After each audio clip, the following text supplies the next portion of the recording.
Jelang Ramadan, pihak Angkasa Pura II sebagai pengelola Bandara SMB 2 Palembang memprediksi lonjakan penumpang akan lebih tinggi ketimbang tahun 2023 lalu.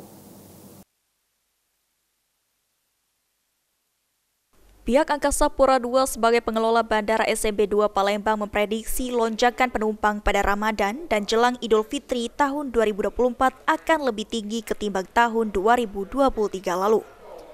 Eksekutif General Manager IGM Angkasa Pura II Raden Iwan Winaya Madar mengatakan, menghadapi Ramadan dan Idul Fitri, Angkasa Pura II akan menyiapkan posko pada H-14 Idul Fitri. Hal tersebut dikarenakan pada momen libur mudik Lebaran tahun ini, lonjakan penumpang akan lebih tinggi ketimbang tahun 2024 lalu, yakni diprediksi mencapai 11.000 penumpang pada H-1 Lebaran atau naik 5 hingga 10%. Kita prediksi kurang lebih pada H-1 dan hari hanya nanti kurang lebih 11.000 penumpang. Jadi ada sekitar kenaikan hampir 5 sampai dengan 10% dibandingkan tahun 2023. Ini perkiraan kami sementara.